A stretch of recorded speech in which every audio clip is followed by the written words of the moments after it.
Hi everyone. So, first video of 2014. So, I was going through my head, I was recycling some old material, some really good stuff from a program called Tonight with Vincent Brown. And it's interesting, I'm kind of collaborating with this as that my sort of engagement, if you will, with Facebook.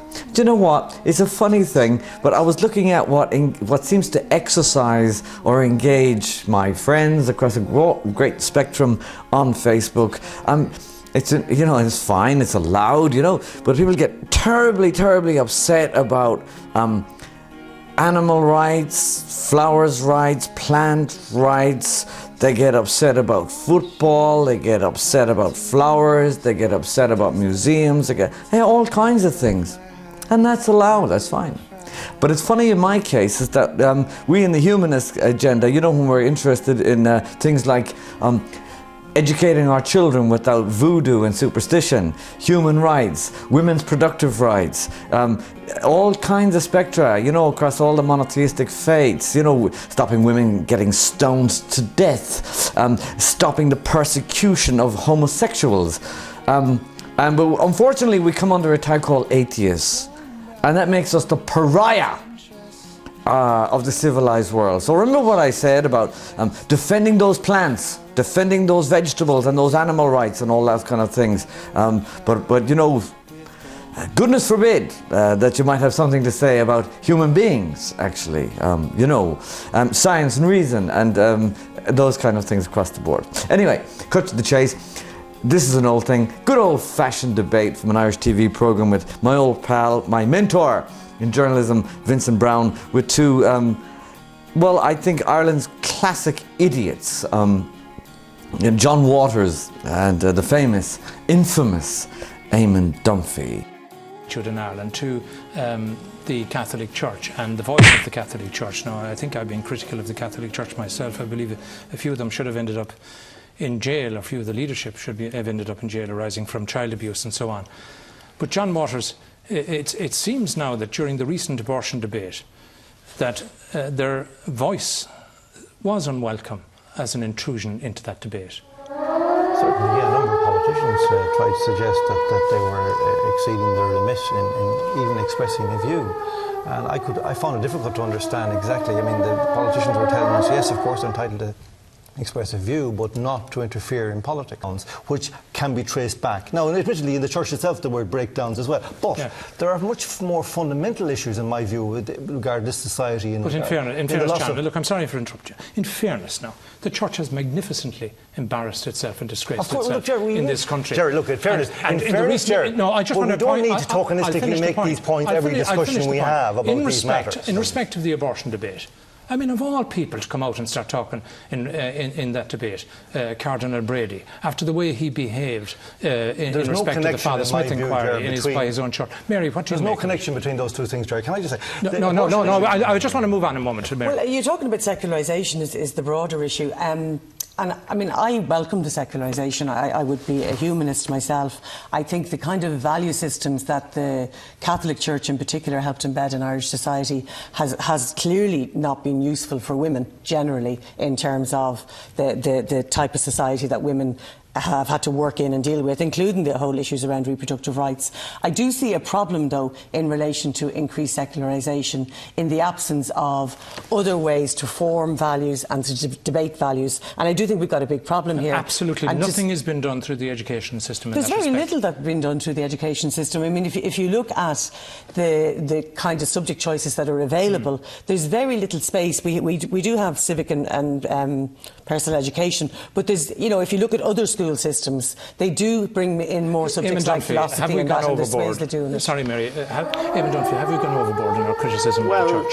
I think John is trying to make a point, and I agree with him. There's a wave of liberal secularism that has, swept across the world over the last 50, 60, 70 years, and it's taken a lot of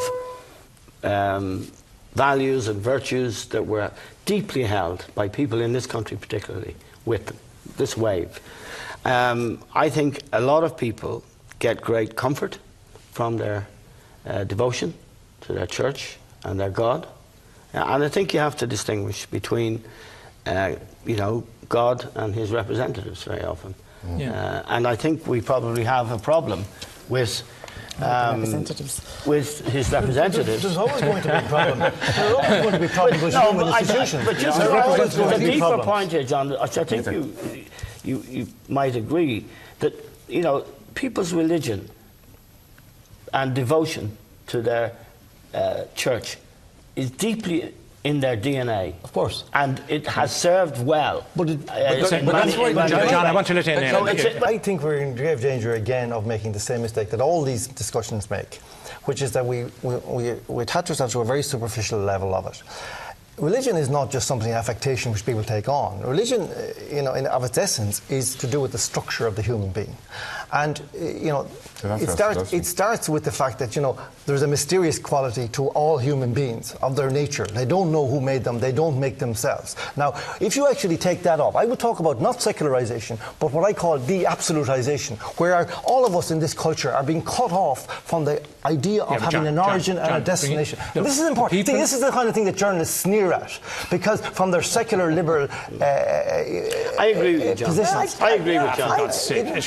Hold on a minute. Hold on a minute now. Forget the church. Forget the church. Talk about people's right to understand themselves at the deepest level.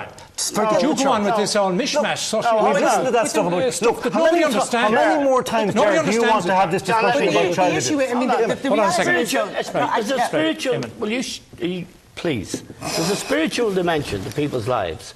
You know, and humanists might have it as well. Yeah, I think there is so, a very much so. spiritual Humanism and Christianity without Christ. That's all it is. There's a mystical element to life. But isn't it as well, I mean, it's about values and ethics as well. And in the, you know, we take our ethics broadly speaking from... They certainly did. Well, they come from 1,500 years of Irish Christianity. That's where they come from. Traditionally, yes, they did come from the church. If you want to cut those wires, Ger, it'll be greatly to the cost of the Irish people. I think the challenge we face as society, though, is that if we are increasingly cutting those wires, as you say, and placing less emphasis on the church as the vehicle for our values and our ethics, then we have to be responsible about building in place new ways, new institutions, new public spheres, new ways of having debates about ethics. Based on a set of values. I mean, we're supposed to be a republic. But what are these values based on? Well, some of the values that form Republican thought might help us. It's a republic, you know. I mean, I was thinking, John... Are we all Hindus? We could be Hindu. We could be Hindu. We could be, but we're not.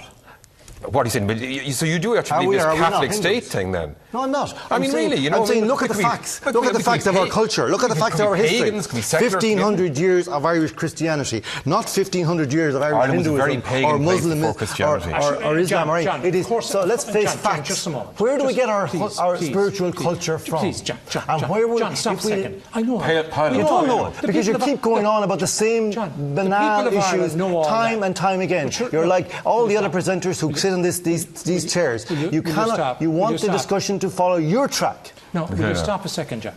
The people of Ireland know all that stuff.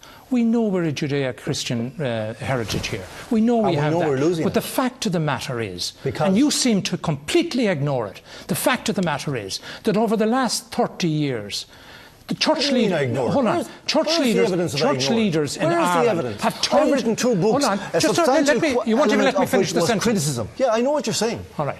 You don't know what I'm saying. You're saying that I've ignored the question. We'll have more discussion along with a preview of tomorrow morning's newspapers after this break. Yeah. No, I see, during the break, I got a kind of a tongue lashing from John Waters about my absence of faith. So I'm giving him now 45 seconds to make his point. The point I would like to make, Ger, is that in general, there's an issue. I go around the country quite a lot giving public talks, and I encounter an awful lot of people, thousands upon thousands of people, who are totally disenfranchised in this culture by virtue of the fact that the most fundamental aspect of their identity, human identities, is not discussed in a respectful and intelligent way in the media.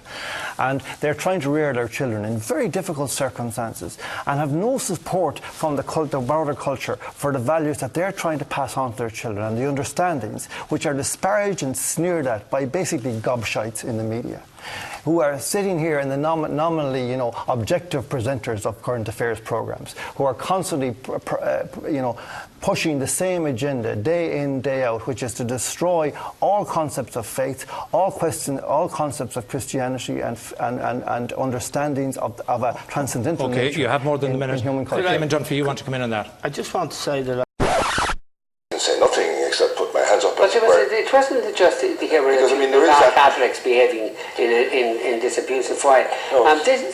They were doing so because of the Catholic culture that ordained that artificial contraception is a mortal sin deserving eternal damnation in hell. And because, well, that's what you people believe. No, I don't believe that. No.